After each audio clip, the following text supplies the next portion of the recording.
Welcome back to The Real Story with Jeanne Ives. It is my pleasure to have with me, not in studio, but online, two really important people that are defending our rights. And in fact, they're doing it at the Supreme Court level. So with me again is Bob Bevis. You've heard of him before. He is the gun shop owner from Naperville that is not only suing Naperville, but also suing the state.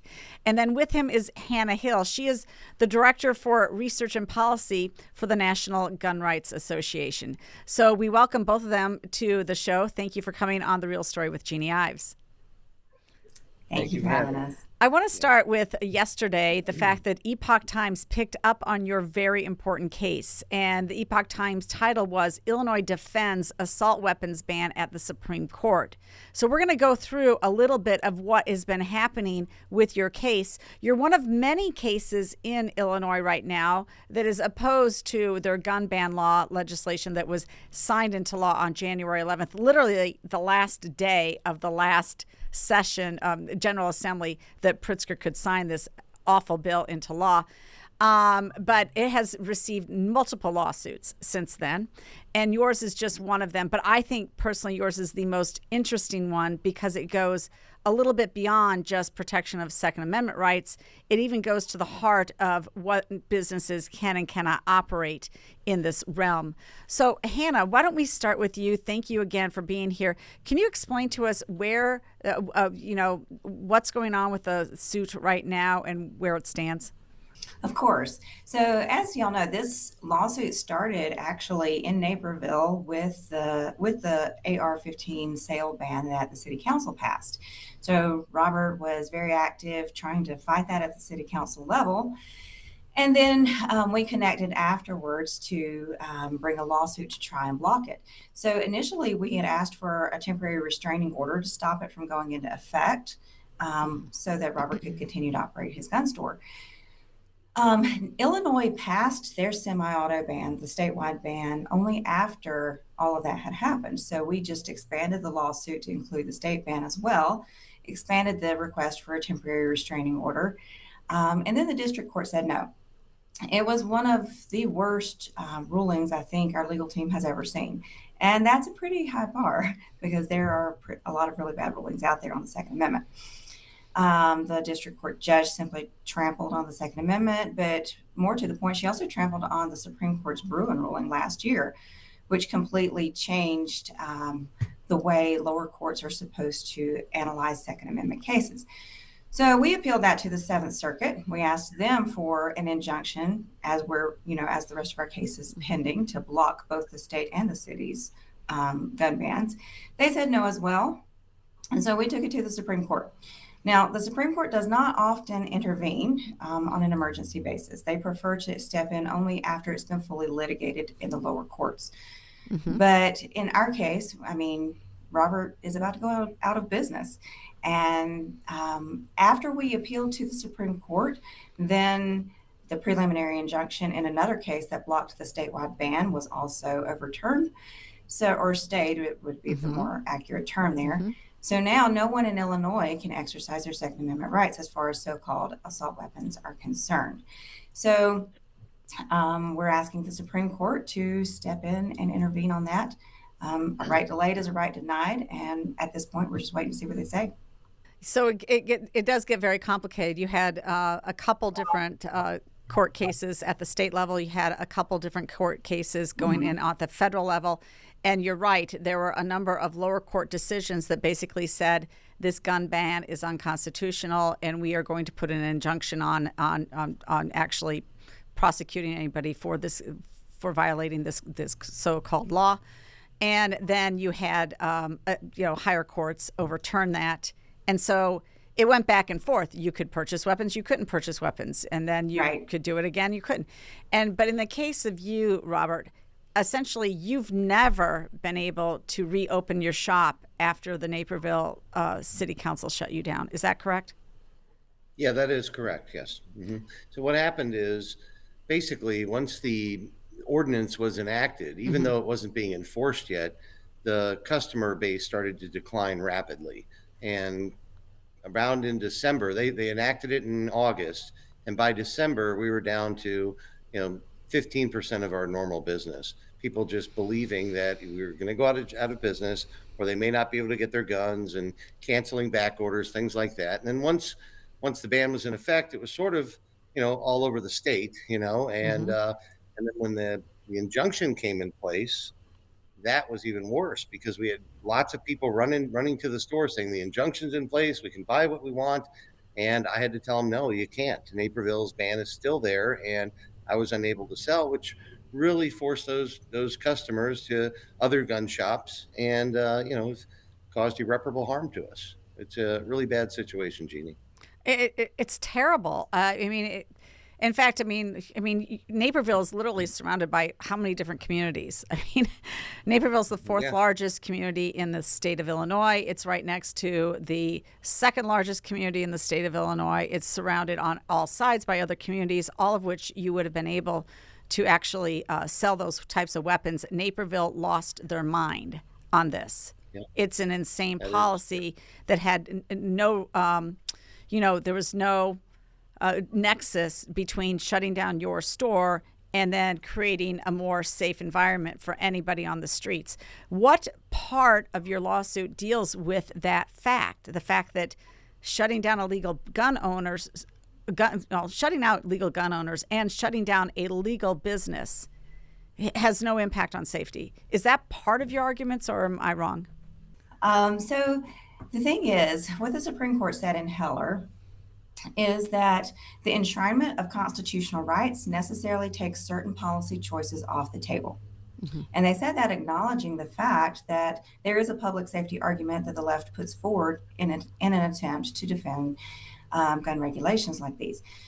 So, but that's exactly what the Supreme Court has said the Second Amendment is there for. It's to block certain policies like these. Say, yes, we want to address not just gun violence, but violence everywhere, but you cannot do it by trampling on the rights of law-abiding citizens. And the Bruin ruling last year kind of doubled down on that when they said you can't do interest balancing in a Second Amendment case. You can't do a cost benefit analysis and say, okay, well, yes, this is what the Second Amendment protects, but we have to weigh that against what we consider the public safety cost to be. You can't do that anymore. Now you have to protect the Second Amendment based on the text and then the history and tradition of the Second Amendment. What was that Second Amendment context in the view of the founders? What did they mean by that when they enacted it? And that's exactly what the Supreme Court has said lower courts have to do when they're evaluating every gun regulation law that comes before them. So that's our argument, that policy choices like these are off the table because it is a protected constitutional right. Now, we could go into the fact that the public safety arguments that they're trying to make actually don't hold water. Mm-hmm. But we can't do that because that's not the point. The point is the fact that it violates the Constitution. Right. So you don't even want to give credence to any of their counter arguments that you're protecting public safety. There's no reason to argue on that point because you're just arguing the Second Amendment right. Right. Now, we could win that argument, Yes. and Robert could speak more directly to that, I know, because the public safety argument doesn't hold water.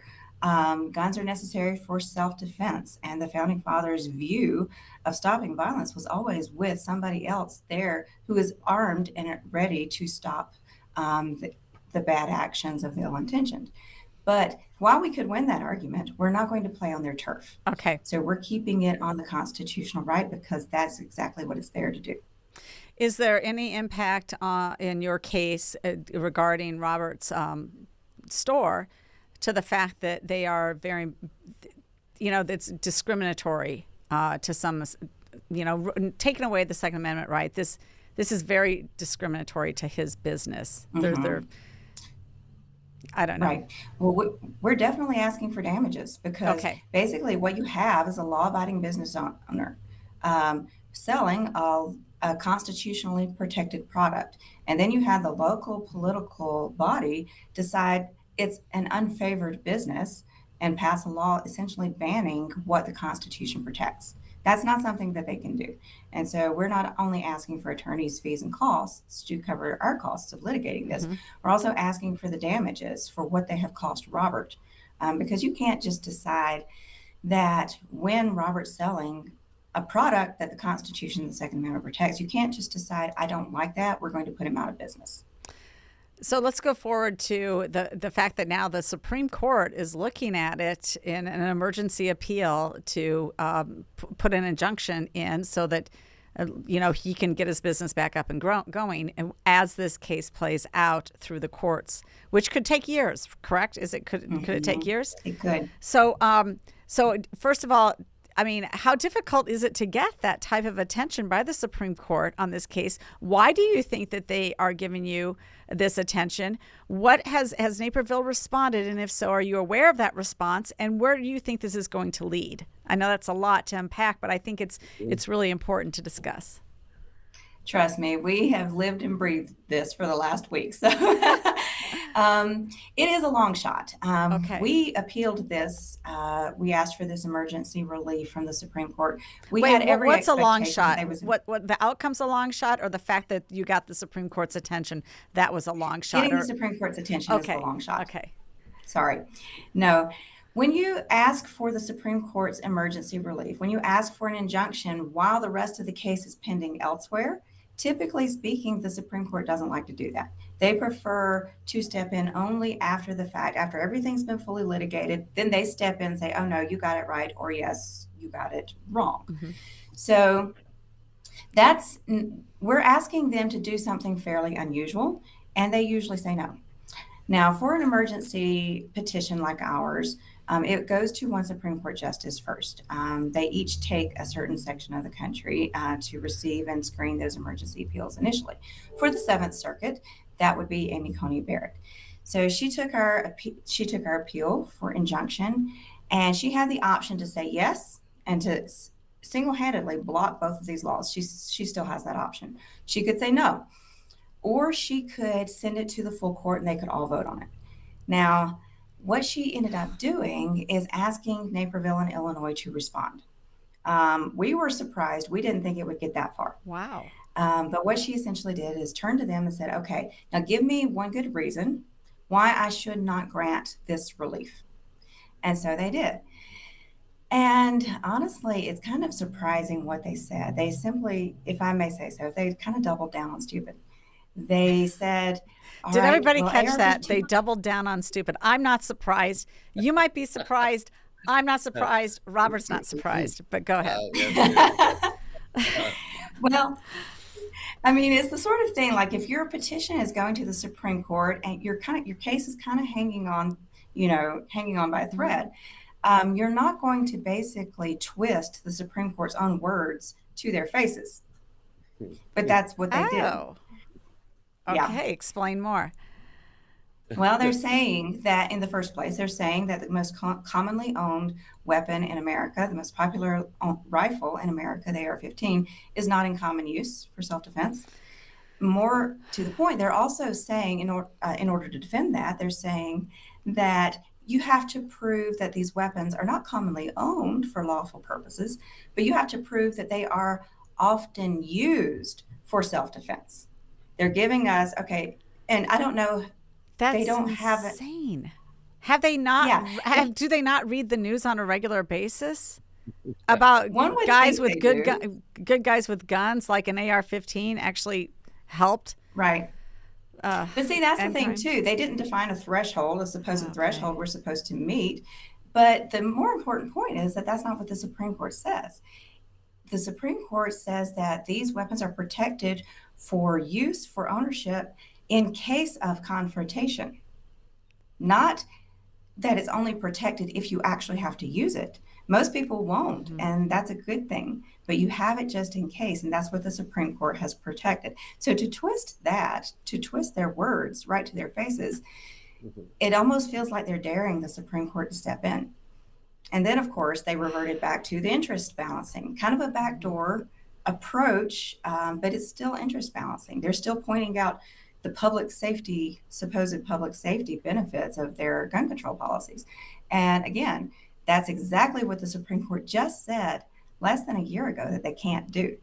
So that's why we're hopeful that the Supreme Court will step in, because what our brief said in its opening is that this is not a complicated case. This is very simple. It's very straightforward. All we're asking you to do is step in and uphold everything you only just told us last year. Wow. That's a great explanation, one that I don't think a lot of us had. When do you think that you're going to get a response from them? I'm checking the docket every few minutes. Okay. So really, you think like any time now? What we're asking for is emergency relief, which means, this is an expedited schedule. So there's no deadline by which she has to respond, but it could happen at any time, and we think it will be soon. Okay, that's terrific. So, I mean, this has been a great explanation, but let's go to more some of the nuances, Robert. And I want to talk to you because the Naperville City Ordinance literally came on the heels of the Highland Park massacre by, a deranged young man with obviously mental problems, a dysfunctional family, should have never had these weapons. If you really look at what was going on in the background with this guy. He did, and he shot dozens of people, killed I think it was 8 or 9, and so this is a reactionary law. It's never good to put laws on the books when they're a reaction to something without having thought it through. That said, Highland Park, it was the only. I think it was the only municipality in the entire state that actually was allowed to put in place an assault weapons ban. And that was in the 2013 concealed carry legislation that they were given a reprieve of 10 days if they wanted to do it, or they were grandfathered in if they already had that law. Obviously didn't do anything. So it's like they're trying to prove something, but in doing so, all they're doing is proving that their laws don't work because they're never enforced. And it's the same thing that we see now with the 4 thugs, in the teen thugs that killed that police officer point blank in Chicago just this week. Now, I checked Governor Pritzker's Twitter feed. He has yet to tweet about that horrific murder. Yeah. And all 4 of those folks that are now arrested had rap sheets, some of them for gun possessions that were never taken care of. What bothers me about all of this is that it is just rhetoric. It's not any problem, and it is instead trampling on gun rights. I don't get it. And you have said yourself before in your store, you have prevented crimes, you believe, right, by making sure that the laws were filed when thugs came in wanted to purchase a weapon. Your thoughts on all that? I think the gun ban in Highland Park does just the opposite of what they think it's going to do. What it does is it provides a safe haven for these bad actors because they know that nobody's going to have a gun to shoot back at them. So that's why they target these places, schools and theaters and things like that don't have or where people don't carry firearms or they're banned. That's the place they're going to attack because they're not stupid, right? Mm-hmm. They don't want to get shot back at. And they throw out this magazine ban, right? They say, having 30 rounds or any more than 10 is bad, right? Well, if you're a shooter at Highland Park, what does he care if he has to reload a few times? Because nobody's there to shoot back at him. That the only thing that they're stopping is us law-abiding citizens who haven't, had time to plan for this or anything. All of a sudden you're getting shot at, and now you're limited to a few rounds that to try to defend yourself when he may have a case of ammo and 50 different 10-round magazines sitting on the roof. So, it's ironic to see that. The other thing that bothers me, Jeannie, yes. is, they always blame the gun. Yeah. And we just had, in Texas, I think earlier, very recently, someone ran over a bunch of people with a car. Yeah. Right? We can't ban cars. But they definitely outline the person who is driving the car as being the person at fault, but they don't do that with firearms. It's a gun. But we know what they're trying to do in the UK. They're trying to ban knives because they've already banned guns. So they're trying to ban knives. Right. Yeah, from what I understand, you have to show an ID to buy knives at their big box store, just steak knives to take home. Yes. Good grief. Yeah, so it's crazy. I guess that's not I don't know. Is that a commonly used weapon back in, the 1700s? Yeah, maybe it was swords. I forget. I think so. All I know, when I was at West Point, man, we marched with a sword by our side. It was a long one too. Yeah, and we had a rifle too, to boot. We had a rifle and a sword. We were, whatever. Oh gosh, you just can't even make it up. The point is, one other thing to say is just, Naperville is posturing because they really believe that somehow they are going to win this, which is, Yeah. it's ridiculous to So, think this. But so the bottom Robert, line is that yeah. they're singling me out. Go ahead, Gene. Yes, they are. They're singling you out. Now, you've had a change in leadership on Naperville City Council, a significant change, quite frankly. You've got a new mayor. You've got a couple new council members that are much more moderate in tone and probably are pro-business, more so than the previous council, I would say, and probably have their head on straight. At least they're not more emotional about trying to do things like shut down legal gun owners and legal gun stores, knowing full well that it doesn't really going to move the needle on public safety. So, I mean, I think that you got a better council. That said, I mean, none of these folks are going to say anything to you is probably I'm thinking that they're not going to say anything to you in public because it's under litigation and they got to close their mouth and hide behind closed doors and not say anything. And has anybody said, like, stop the nonsense? Why are we going after Robert Bevis? Have they said that? No, we haven't heard that at all Okay. from Naperville. And, we were at That's the last disappointing. council meeting asking them to reverse this and free me, or at least answer the question, why are they doing this to me? If the state law is so much more encompassing than theirs, why are they carrying the water on this? Why are they singling me out? Why not just, let the state handle it? Well, personally, I hope you sue them for a very large amount of money. I hope you guys win. I hope they learn their lesson. And I hope common sense prevails in this case and in others. And thank you. I want to thank you so much, Hannah, for you and your organization's work on behalf of Robert and all sorts of other legal gun owners. And because it is really difficult work to do. It's constant. The left is always coming at us to take away our rights. And if we need to defend this right and every single other right, including free speech. And so I just really appreciate what you guys do. And God bless you and your work. And thank you so much for coming on The Real Story with me. Thank you so much, Jeannie. We so appreciate it. And Jeannie, as always, I'm happy to talk with you at any time. Terrific. Thank you. Great. Have a great day. Thank you so much. That's The Real Story with Jeanne Ives.